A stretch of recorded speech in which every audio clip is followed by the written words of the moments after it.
Shalom, saudaraku sekalian. Kali ini saya ingin memberi renungan berjudul Singkirkan Semak Duri. Untuk itu, silakan subscribe, share, dan like renungan ini. Tuhan Yesus memberkati. Dan iya, Yesus mengucapkan banyak hal dalam perumpamaan kepada mereka. Katanya, adalah seorang penabur keluar untuk menabur. Pada waktu ia menabur, sebagian benih itu jatuh di pinggir jalan. Lalu datanglah burung dan memakannya sampai habis. Matius 13 ayat 3-4. Sebagian jatuh di tanah yang berbatu-batu, yang tidak banyak tanahnya. Lalu benih itu pun segera tumbuh karena tanahnya tipis. Tetapi sesudah matahari terbit, layulah ia dan menjadi kering karena tidak berakar. Matius 13 ayat 5-6. Sebagian lagi jatuh di tengah semak duri. Lalu makin besarlah semak itu dan menghimpitnya sampai mati. Sebagian jatuh di tanah yang baik, lalu berbuah. Ada yang 100 kali lipat, ada yang 60 kali lipat, ada juga yang 30 kali lipat. Matius 13 ayat 7-8. Renungan ini mengkaji makna yang terkandung di dalamnya. Sebab kita perlu menyadari bahwa kisah ini juga ditujukan pada kita sekarang ini. Apa maksudnya di pinggir jalan? Di pinggir jalan, kepada setiap orang yang mendengar firman tentang kerajaan sorga, tetapi tidak mengertinya, datanglah si jahat dan merampas yang ditaburkan dalam hati orang itu. Itulah benih yang ditaburkan di pinggir jalan. Matius 13 ayat 19. Kemudian di tanah berbatu. Benih yang ditaburkan di tanah yang berbatu-batu ialah orang yang mendengar firman itu dan segera menerimanya dengan gembira. Tetapi ia tidak berakar dan tahan sebentar saja. Apabila datang penindasan atau penganiayaan karena firman itu, orang itu pun segera murtad. Matius 13 ayat 20-21. Yang ketiga, di semak duri. Yang ditaburkan di tengah semak duri ialah orang yang mendengar firman itu, lalu kekhawatiran dunia ini dan tipu daya kekayaan menghimpit firman itu, sehingga tidak berbuah. Matius 13 ayat 22. Kemudian yang terakhir, di tanah yang baik. Yang ditaburkan di tanah yang baik ialah orang yang mendengar firman itu dan mengerti, dan karena itu ia pun berbuah. Ada yang 100 kali lipat, ada yang 60 kali lipat, ada yang 30 kali lipat. Matius 13 ayat 23. Tentu pada saat mendengar kisah ini, kita akan memposisikan hati kita sebagai tanah yang baik, bukan? Tapi benarkah hal itu? Nah, selesai beribadah, coba kita tanya jemaat, apakah isi khotbah tadi? Saya yakin sebagian besar akan bingung. Kenapa? Karena lupa. Bukankah itu seperti benih yang ditabur di pinggir jalan? Benihnya kemudian dimakan burung. Jangankan tumbuh, diingat saja tidak.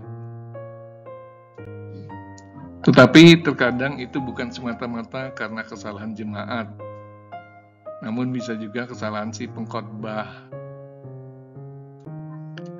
Mungkin karena pendetanya bicaranya monoton, penjelasannya berputar-putar, isi khotbahnya diawang-awang, bahasanya tidak jelas, atau konsep teologinya terlalu rumit, sehingga jemaat tidak mengerti, bosan, bahkan tertidur. Kemudian ada juga jemaat yang sangat antusias setiap mendengar firman Tuhan, berteriak dan bertepuk tangan penuh sukacita. Namun ketika ujian datang, dengan mudah dia terjatuh. Orang Yahudi mendengar firman Tuhan, Yesus bersorak mengeluh-elukan dia dan akan menjadikannya Raja Israel. Namun di saat lain, mereka itulah yang berteriak, "Salibkan Yesus." Mungkinkah kita juga terkadang berada pada posisi ini, bagaikan benih yang jatuh ke tanah berbatu, sebentar bersorak-sorai, sebentar lagi marah pada Tuhan. Jenis tanah ketiga adalah tanah bersemak duri. Di tanah ini benih tumbuh, namun ada semak duri yang menghimpit sehingga tidak berbuah dan mati. Yesus menjelaskan bahwa semak duri adalah kekhawatiran dunia dan tipu daya kekayaan. Yesus tidak mengatakan semak duri adalah kemiskinan, sebab banyak orang miskin tetap kuat dalam Tuhan.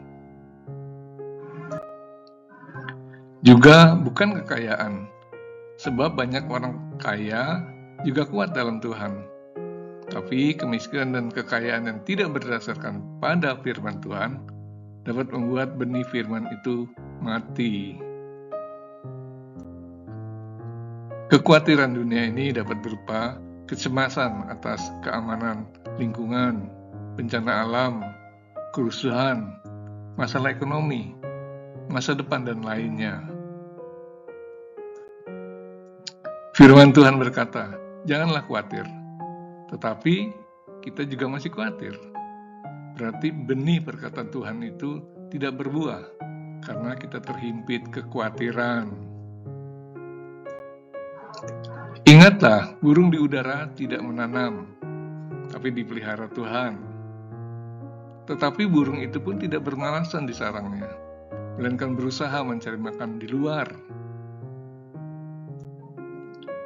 Ada juga orang Kristen yang sudah sangat diberkati oleh harta kekayaan, mulai meninggalkan Tuhan karena sibuk dengan kehidupan keduniawiannya.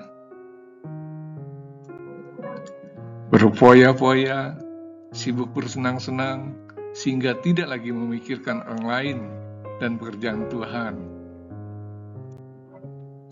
Dia terperangkap untuk terus-menerus berusaha menjadi semakin kaya dan semakin kaya. Hal ini pun menghimpit benih firman itu sehingga mati. Singkirkanlah burung-burung, batu-batu, dan semak duri. Singkirkan burung iblis agar benih firman Tuhan tidak terhilang dalam hati kita. Bersihkan batu-batu penghalang di dalam hati kita, agar benih firman Tuhan dapat tumbuh dan berakar kuat. Singkirkan semak duri kekhawatiran dunia dan tipu daya kekayaan. Jangan terpengaruh oleh pikiran-pikiran yang menghantui dan menggoda kita.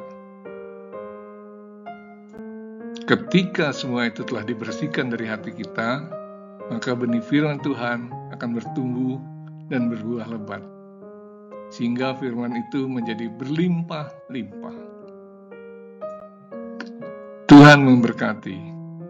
Amin.